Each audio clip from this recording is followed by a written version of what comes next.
Comfortable की बात नहीं है, उसका स्पेस बहुत कम है। सबसे मेन मुझे झटका और पड़ा जब डिलीवरी के दिन, बट गाड़ी बहुत बढ़िया थी क्योंकि आज भी वो नंबर 1 सेलिंग इसलिए क्योंकि वो बेस्ट प्रैक्टिकल गाड़ी है, फैमिली ओरिएंटेड वगैरह। तो वहाँ पे लोग भी बहुत एक दो चिल्ला भी रहे थे और वो प्रॉपर्ली अटेंड नहीं कर पा रहे। हेलो दोस्तों, एक और वीडियो में आपका स्वागत है निकजिक के। और आज मैं आपको दिखा रहा हूँ MG Hector petrol manual. But ये मेरा रिव्यू नहीं है, यहाँ आज हम दिखाने वाले हैं आपको इसके ओनर का रिव्यू। मेरे साथ संकेत भाई हैं। संकेत भाई नागपुर के ही हैं वैसे तो, बट पिछले 10 सालों से ये एक IT सॉफ्टवेयर इंजीनियर की तरह बैंगलोर में काम कर रहे हैं और गाड़ी भी बैंगलोर में ही यूज़ करने वाले हैं, बैंगलोर के ट्रैफिक में यूज़ करने वाले हैं। बट इन्होंने गाड़ी लेने से पहले कौन कौन सी गाड़ियों को कंसीडर किया था और कौन कौन सी गाड़ियों को कैंसिल करके इस गाड़ी पर ये आए, वो सब जानने में बहुत इंटरेस्ट मुझको आया था। तो मैंने सोचा कि ये स्टोरी आपके साथ ज़रूर शेयर करना चाहिए। अब मैं संकेत भाई से कुछ क्वेश्चंस पूछता हूँ कि कैसे उन्होंने गाड़ी सेलेक्ट की, क्या प्रोज एंड कॉन्स इसमें नोटिस कर रहे हैं एज एन ओनर, और कैसा रहा इनका एक्सपीरियंस इस गाड़ी के साथ इनिशियल लेवल पर। तो चलिए आप संकेत भाई से बात करते हैं।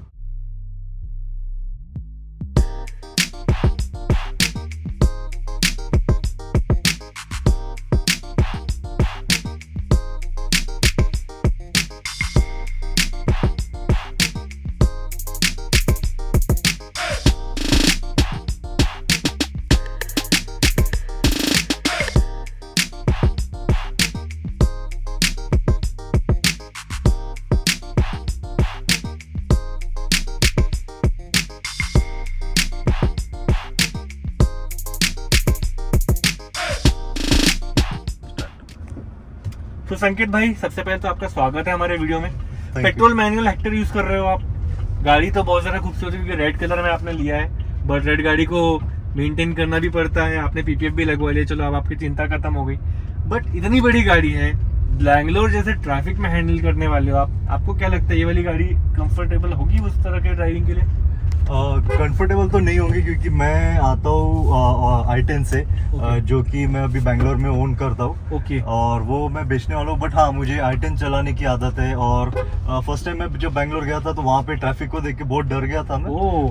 तो इसलिए मुझे i10 से भी, हाँ i10 से तो मुझे लगा बट ठीक है i10 ले लेंगे। बट हाँ, I was never satisfied as a car owner. मुझे एक थोड़ी अच्छी गाड़ी चाहिए थी जो फील गुड फैक्टर मुझे फील हो उसके बारे में कि हाँ मैं ऐसी गाड़ी का ओनर हूँ। तो इसलिए थोड़ा प्रेस्टिजियस, तो इसलिए आई थॉट कि चलो गाड़ी चेंज कर दे। ओके, तो ये वाली गाड़ी आपने सिलेक्ट करने के पहले और क्या क्या कंसिडर किए थे ऑप्शंस? तो ये गाड़ी कंसिडर करने के पहले मैं सबसे पहले मैं मिड सेट मतलब जो वेन्यू वगैरह जो सेगमेंट के हैं, मिनी SUV टाइप्स। हाँ, मिनी SUV टाइप्स, तो वहाँ पे देखा था। तो वहाँ पे सबसे ज़्यादा मैंने मतलब नेक्सॉन देखा, फिर ब्रेजा देखा और वेन्यू देखा, और उसके बाद में मैंने सोनेट भी देखा। तो सोनेट फाइनली मुझे पसंद आ गई थी और सोनेट मैंने बुक किया था।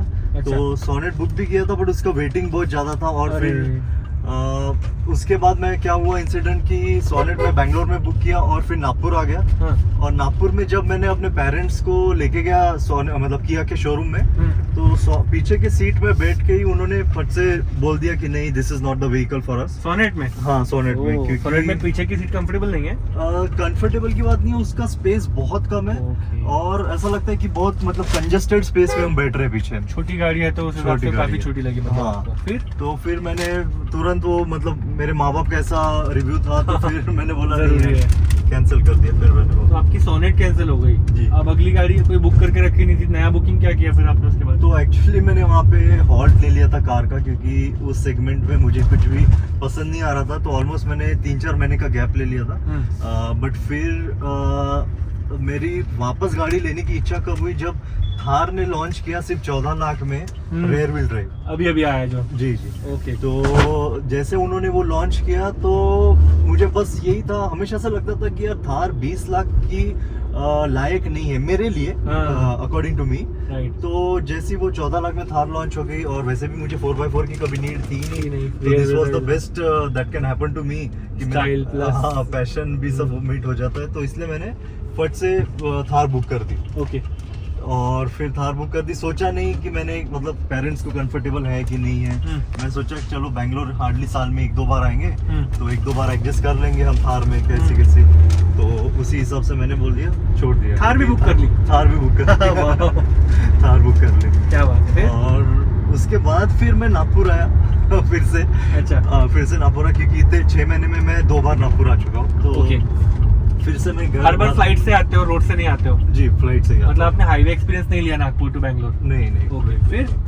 तो फिर ऐसा हुआ कि मैं वापस नागपुर आया और फिर घर वालों को वापस महिंद्रा के शोरूम लेके गया। और वहाँ पे थार पे मैंने पापा को बोला कि पापा एटलीस्ट आप पैसेंजर सीट पे बैठ के देखिए।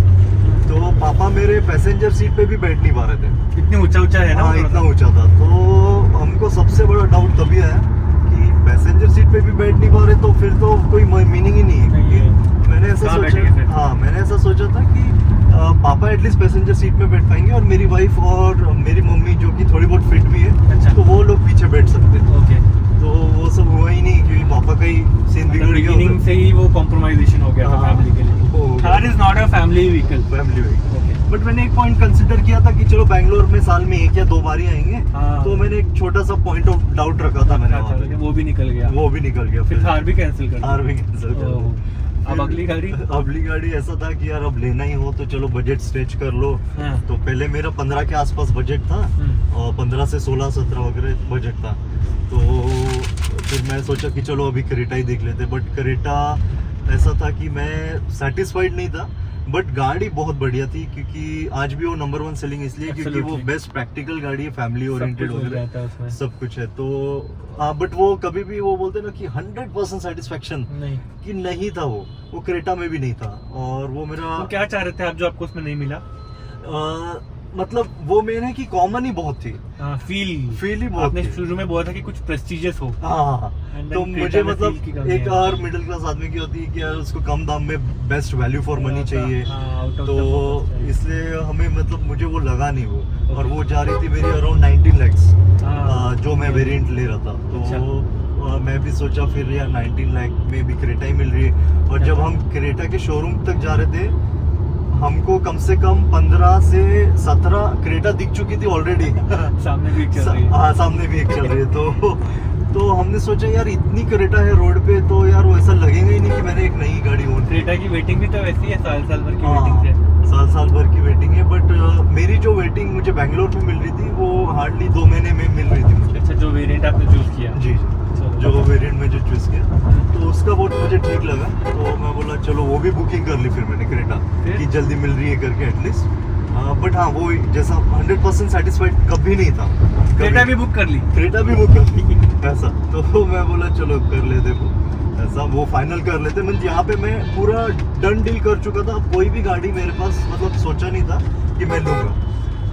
ऐसा हो गया कि वो क्रेटा के टाइम पे मैंने और 2-3 गाड़ियाँ देख चुका था। उसमें MG एस्टर थी।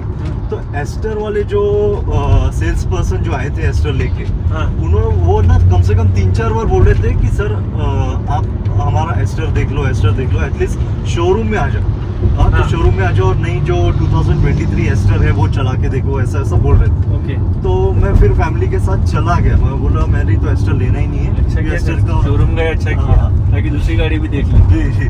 तो जैसे हम शोरूम गए तो हमें हेक्टर दिखी और ये रेडी कलर में वहाँ पे अवेलेबल थी शोरूम में। का पिचिंग पॉइंट है ऐसा। और मेरी जब मदर है, मेरी मम्मी ने एक बार मतलब 2 साल पहले 1.5-2 साल पहले ऐसी रेड हेक्टर जो पुराना वेरिएंट है वो एक रोड पे देखा था। और मम्मी उस हेक्टर का वीडियो लेने के लिए मम्मी पलटी थी। हाँ मम्मी ने यू टर्न लेके वापस बोलते हैं हेड टर्नर। तो वो वीडियो लिया मम्मी ने और मतलब ऐसी पापा को बोल रही थी कि बहुत अच्छी गाड़ी है ऐसा। ये देखो रेड कलर में मम्मी और भाभी दोनों लोगों को पसंद आनी थी गाड़ी। ये तो है इस गाड़ी में। तो वो वीडियो लिया तो वो भी था। और जैसे हम शोरूम में उस दिन गए तो बोले ये मेरी मम्मी बोली यही तो गाड़ी है जिसका मैं वीडियो ली थी। बोले ऐसा 1.5-2 साल पहले। तो पुराना प्यार का इधर था। तो फिर हमने सब इंक्वायरी की उसकी कैसी है। तो ऐसा था कि मेरे बजट से 2.5 से 3 लाख रुपए बढ़ाने पड़ रहे थे मुझे। और इसका जो शार्प 22 lakhs। हाँ तो स्मार्ट प्रो वेरिएंट मुझे मिल रहा था जिसमें पेट्रोल था। वो मेरी पहली रिक्वायरमेंट थी कि मुझे पेट्रोल ही चाहिए थी क्योंकि बैंगलोर में मेरा रन बहुत कम है तो मुझे डीजल तो नहीं चाहिए। अच्छा संकेत भाई, मुझे आपसे इम्पोर्टेंटली 2 बातें पहले पूछनी है। पहले तो आप बताइए कि परचेज एक्सपीरियंस कैसा रहा, गाड़ी आपने बुक करी वहाँ से लेकर के डिलीवरी तक। दूसरा आप बताना कि फर्स्ट सर्विस का एक्सपीरियंस कैसा रहा अगर आप सर्विस सेंटर गए होंगे तो। तो यार मेरा डिलीवरी का जो एक्सपीरियंस था बहुत अच्छा नहीं था। अच्छा। क्योंकि मैं आपको बताऊं क्या इंसिडेंट हुआ था। तो जब मैंने बुक किया था ऑलरेडी, तो मैंने उनको पूछा था कि ये उन्होंने मुझे फेस लिफ्ट का ही प्राइस लिस्ट दिया था। तो और मैंने उनको नया पूछा मॉडल भी- अभी हाँ, अभी आया है ना, एक डेढ़ हाँ। महीने पहले। अभी तो उन्होंने मुझे पूछा था कि मतलब मैंने उनको पूछा था कि ये प्राइस क्या फाइनल रहने वाली है क्या। तो उन्होंने बोला हाँ मार्च की यही प्राइस है, और मार्च की उन्होंने प्राइस लिस्ट मुझे दिखाई थी। तो ये चीज फाइनल है, इसके ऊपर कुछ भी नहीं बढ़ने वाला है। तो हमने बुकिंग कर दी। उसके बाद में 2-3 दिन बाद वो लोग, आपने ऑलरेडी 2.5 लाख बजट एक्सटेंड किया है। हाँ ऑलरेडी 2.5 लाख मैंने बजट एक्सटेंड किया था। तो ये गाड़ी मुझे एग्जैक्टली पड़ी थी 21,50,000 की पड़ रही थी as per there price list. तो फिर उन्होंने 2 दिन बाद फिर से फोन किया और मेरे को पूछा कि सर 2,000 रुपये आपको और देने पड़ेंगे। मैंने पूछा क्यों। तो उन्होंने बोला कि वो जो एसेंशियल किट है उन्होंने वो पुराने हेक्टर का प्राइसिंग डाला हुआ है। ये ऐसा कैसे जब प्राइस लिस्ट नई गाड़ी का है। हाँ, तो मैंने उनको वो प्राइस पूछा लिस्ट क्या घर में बैठ के बनाया है। हाँ, तो मैंने उनको वही पूछा कि प्राइस लिस्ट जब आप मेरे को हेक्टर फेसलिफ्ट का दे रहे हो, तो आप पुराने हेक्टर का एसेंशियल वगैरह एक्सेसरीज का क्यों आप प्राइस डाल रहे हो। और वैसे भी जो भी एक्सेसरीज है, जो बेसिक 3D मैट्स है और जो मड फ्लैप्स है और पीछे कार कवर है, वो तो कॉमन होना चाहिए। उसका कुछ चलो बदल भी गया और शेप साइज, तो प्राइस क्यों बदलेगा। वही प्राइस क्यों बदलेंगे। और उन्होंने प्राइस बदल भी गया तो पहले से प्राइस लिस्ट में मेंशन करना चाहिए। करेक्ट है। तो वो उन्होंने किया नहीं। जो मैंने बोला चलो जान दो, 2,000 रुपए दे दिया मैंने। हाँ, आप इतने के लिए क्या सोचेंगे। इतने के लिए क्या सोचेंगे। और तो बट सबसे मेन मुझे झटका और पड़ा जब डिलीवरी के दिन उनका फिर से फोन आता है और तब फिर से बोलते कि सर 1,400 रुपए आपको और भरना है। अब क्यों। तो मैंने उनको फिर से पूछा आप क्यों भरना है। तो उन्होंने बोला सर एक्सेसरीज का ही है, एक्सेसरीज का प्राइस बढ़ गया। दे तो दिया आपने 2,000। हाँ, तो मैंने दे दिया। तो मैं उनसे कितना मांग रहे थे दोबारा। 1,400 रुपए और मांग रहे थे। Total 3,400 extra. इतना डिफरेंस एक्सेसरीज का। ये तो टोटल कीमत होगी ना एक्सेसरीज की। ये तो डिफरेंस अमाउंट नहीं लग रहा है, तो टोटल अमाउंट लग रहा है। नहीं, तो उस पे क्या हुआ था कि मैंने उनसे आर्ग्यूमेंट की बहुत की, मैंने ऑलरेडी दे दिया है 2,000 का, तो और आप मेरे को 1,400 रुपए क्यों मांग रहे हो। तो फिर बाद में मैंने उनको व्हाट्सएप का चैट प्रूफ दिखाया कि देखो ये हमारे कन्वर्सेशन हुई है और इस हिसाब से मैंने आपको 2,000 रुपए दिया है। जब मैंने चैट का वो स्क्रीनशॉट लेके उनको भेजा, तब उन्होंने यकीन किया और तब तुरंत चेंज हो गए कि अच्छा सर वो उसका नहीं था, वो हाइपोथिकेशन का था, लोन का। अरे तो उन्होंने वो 1,400 रुपए बोले हाइपोथिकेशन में बढ़ गया है। अरे रे, तो हाइपोथिकेशन के पैसे तो पहले लेते हैं आरटीओ के टाइम पे। पहले ही लेते। तो ये चीज उन्होंने डिलीवरी के ऐसा लग रहा है ऐसे नहीं तो वैसे बस पैसे चाहिए। बस ये अच्छी बात नहीं है, बट आई जस्ट होप ऐसा दोबारा किसी और के साथ मिस्टेकली भी ना हुआ हो। किसी के साथ हुआ होगा तो कमेंट में पता चल ही जाएगा।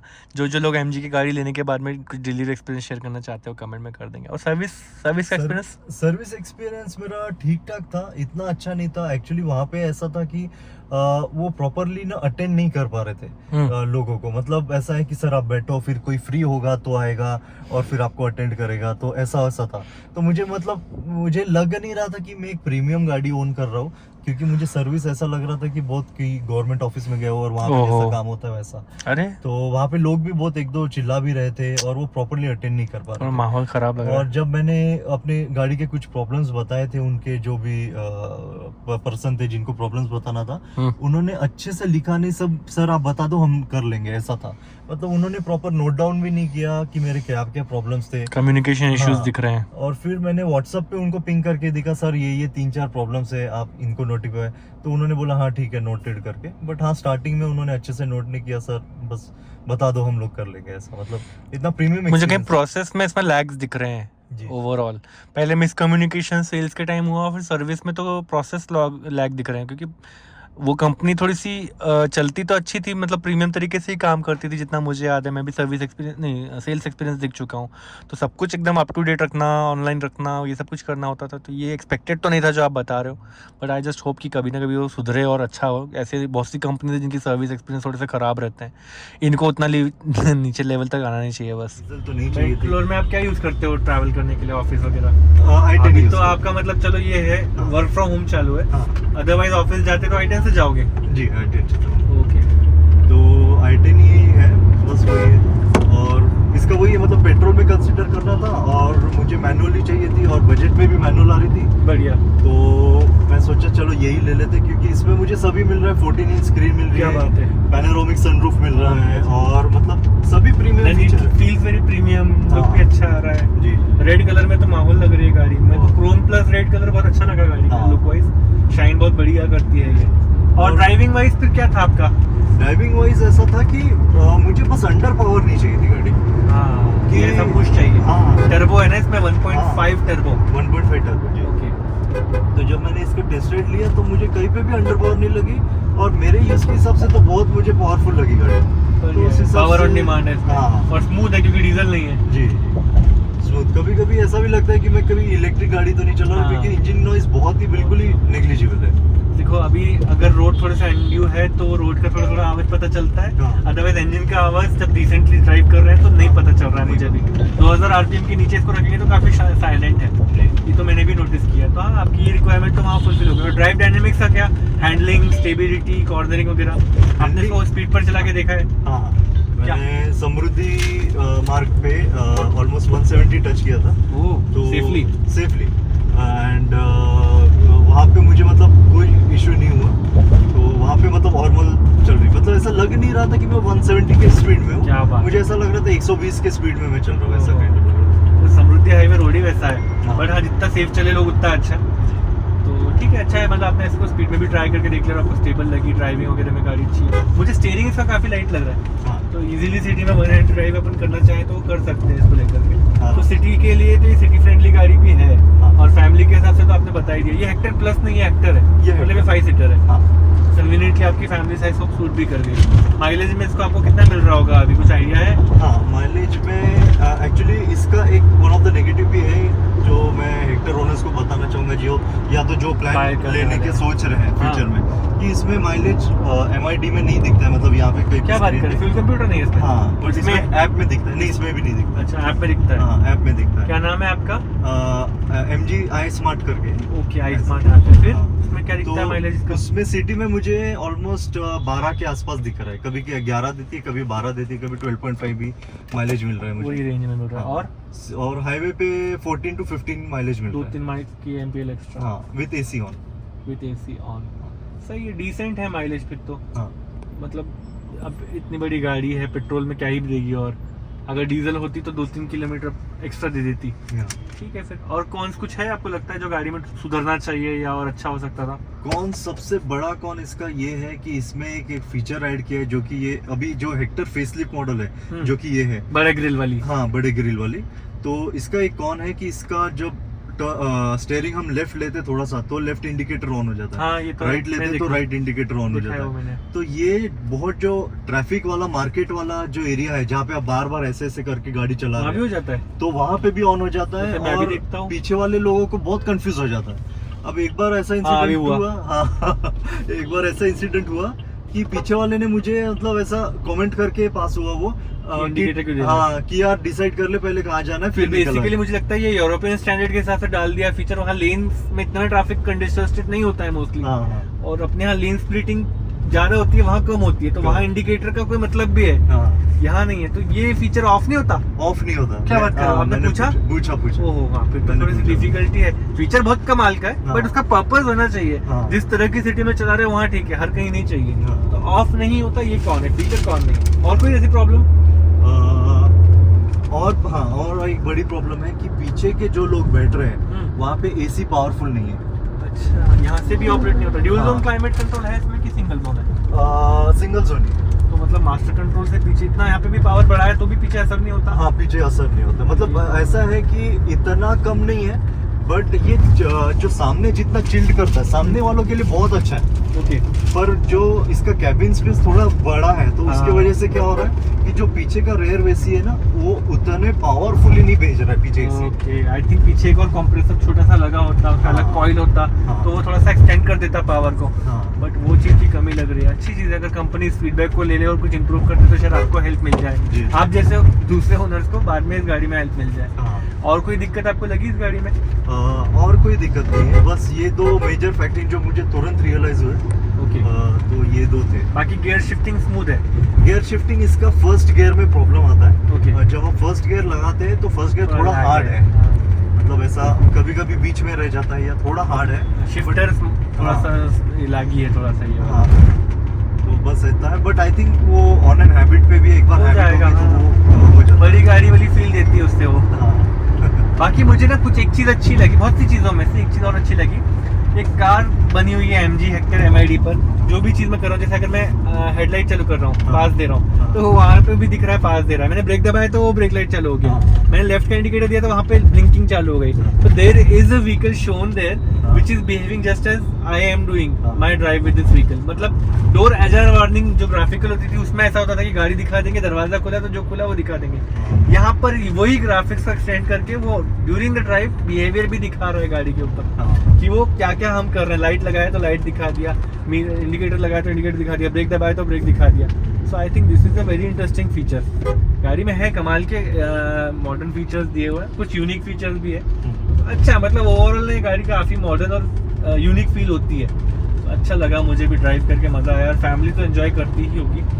एंटरटेनमेंट पॉइंट ऑफ व्यू से बताइए कि आप इसको कैसे यूज़ करते हो। जो इंफोटेनमेंट की इतनी बड़ी स्क्रीन दी हुई है, एक टैबलेट की तरह लिख रहा है जो बहुत ही बड़ा है, नियरली एक लैपटॉप के साइज की स्क्रीन है उसमें। तो ये आपको कितना बेनिफिट दे पाते हो, क्या क्या यूज़ करके देख लिया इसमें आपने? बेनिफिट मतलब मैंने एंड्रॉइड ऑटो वगैरह सब कुछ यूज कर लिए, इसके फंक्शंस यूज कर लिए। बट हाँ, on the drive if you are driving a car तो फिर बहुत अनकंफर्टेबल है। अच्छा। क्योंकि इसमें एसी भी स्क्रीन से ही होता है।